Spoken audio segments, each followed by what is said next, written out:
Nahdlatul Ulama Kalimantan Barat, program studi pendidikan guru sekolah dasar.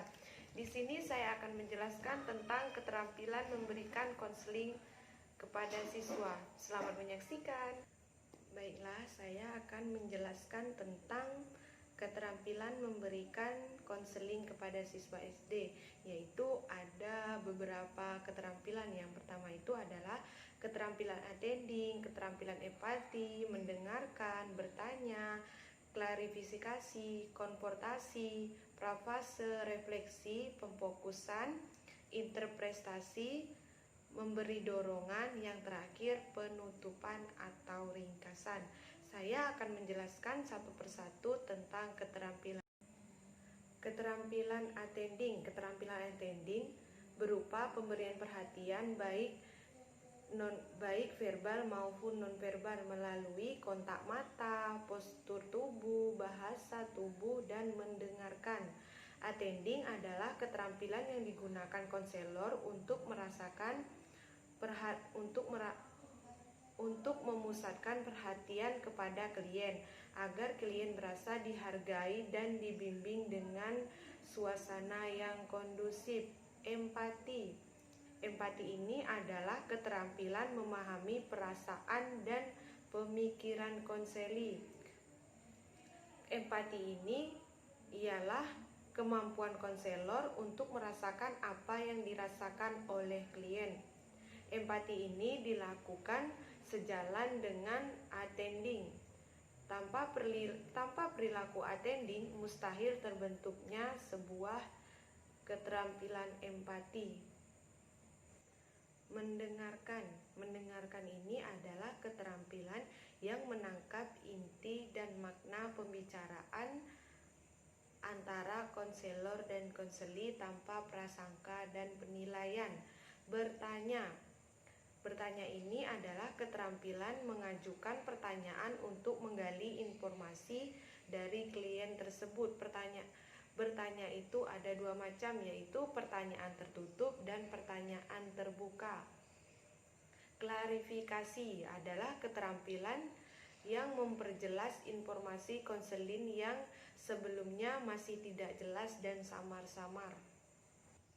Keterampilan konfrontasi. Keterampilan konfrontasi ini adalah keterampilan yang menunjukkan kepada konseli tentang adanya hal-hal yang tidak konsisten yang dilakukan oleh konseli tersebut.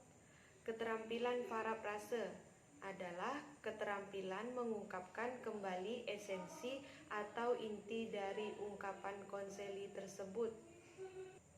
Keterampilan refleksi. Keterampilan ini untuk memantulkan kembali perasaan, pemikiran, dan isi sebagai hasil pengamatan konselor terhadap perilaku verbal maupun nonverbal.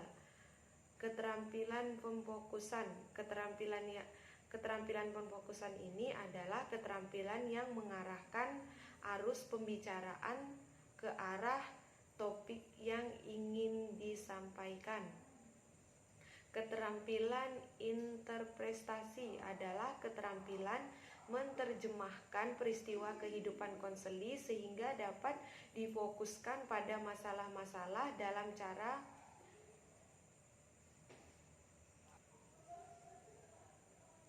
keterampilan refleksi. Keterampilan refleksi adalah keterampilan untuk memantulkan kembali isi pikiran, perasaan, dan isi sebagian hasil pengamatan.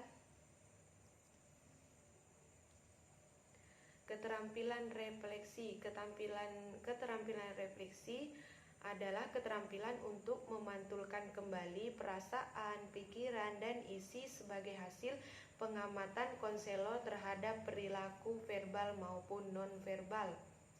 Keterampilan memfokuskan adalah keterampilan yang mengarahkan arus pembicaraan ke arah topik yang ingin dibicarakan. Keterampilan interpretasi adalah keterampilan menerjemahkan peristiwa kehidupan konseli sehingga dapat difokuskan pada masalah-masalah dalam cara yang lebih baru dan lebih mendalam. Keterampilan pemberian dorongan adalah keterampilan memberikan stimulasi kepada konselin supaya konseli dapat terus berbicara dan lebih terarah. Keterampilan penutupan yaitu mengakhiri sesi konseling dengan memberikan penekanan pada inti pembicaraan attending yang relevan. Yang terakhir adalah keterampilan meringkas atau merangkuman, adalah keterampilan untuk mengungkapkan kembali pokok-pokok pikiran dan perasaan yang diungkapkan oleh konseli selama proses konseling. Baiklah, terima kasih. Hanya ini yang dapat saya sampaikan. Kurang lebihnya saya mohon maaf. Wassalamualaikum warahmatullahi wabarakatuh.